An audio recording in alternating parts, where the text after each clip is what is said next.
আসসালামু আলাইকুম, সবাই কেমন আছেন? এই তো নতুন একটি ভিডিও নিয়ে চলে আসলাম। এই তো সোহাগে কিছু বাজার নিয়ে আসছে মার্কেট থেকে, আর আমার পছন্দের জুসও নিয়ে আসছে। আর এদিকে সকাল সকাল উঠে মেহেজাবিনের জন্য আর মেহেরিমার জন্য পাস্তা আর খিচুড়ি রান্না করছি, আর সোহাগের জন্য একটু সেমাই রান্না করে দিলাম সকালের নাস্তা। আর এখানে দুপুরের খাবারের সময় হয়ে গেছে, মেহেরিমাকে খাবার খাওয়ানোর জন্য আনছি। আর দুইটা মেয়ের শরীরটা অনেক খারাপ, তাদের জ্বর উঠছে, প্রথমে উঠছিল মেহেজাবিনে, তারপরে উঠছে মেহেরিমা। আর আমিও রোজা রাখতেছি, আর রান্নার বিষয়টা প্যারা নাই, কারণ সোহাগে বাহির থেকে খেয়ে আসতেছে আর আমি রান্না করতেছি বিকালবেলা।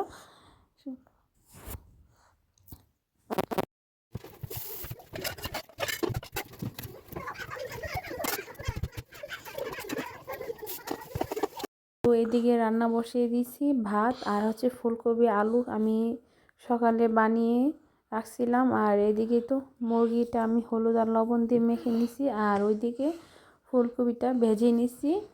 আর এখন মুরগিগুলা দিয়ে দিলাম। আজকে ফুলকপি আর আলু দিয়ে মুরগির মাংস রান্না করব, আর বেশি কিছু করব না। দুইটা মেয়ের শরীরও ভালো নাই, আর সোহাগও বলতেছে থাক, তোমার রান্না করার দরকার নাই, আমি বাইরে খেয়ে ফেলবো, আর তুমি সন্ধ্যার সময় রান্না করো, কিছু একটা খেয়ে নিও। আমি বলতেছি না, আমি আজকে রান্না করবো আপনার জন্য, আপনি খেয়ে নিন, যাওয়ার আগে একটু ভাত খেয়ে নিন। এই তো, আর যে কথা সেই কাজ, আমিও রান্না বসিয়ে দিছি, কারণ দুইটা মেয়ে শরীর ভালো না, আসতেও পারতেছি না দুইটা মেয়েকে ছাড়া। তার বাবার কাছে দিয়ে আসলাম রান্না করার জন্য। এই তো আমার রান্না প্রায় শেষ। এই তো একটু ভাত বেড়ে নিলাম সোহাগের জন্য, সে কাজে চলে যাবে, তাড়াতাড়ি করে রান্না করে তাকে একটু খাওয়াই দিলাম। আর আসরের নামাজ পড়ে চলে আসলাম ইফতারি বানানোর জন্য। আজকে প্রায় 4টা রোজা হয়ে গেছে, আর 2টা আছে। এদিকে তো সব কিছু রেডি করে নিতেছি, একটু নুডলস রান্না করব, আর ওইদিকে একটু ফল কেটে নিব। এ তো এদিকে ফলটা রেডি করে নিচ্ছি। এ তো নুডলসটা সিদ্ধ হয়ে গেছে, আর এদিকে টমেটো, কাঁচামরিচ, পেঁয়াজ, আলু ভালোভাবে ভেজে নিছি, আর মশলাও দিয়ে দিচ্ছি।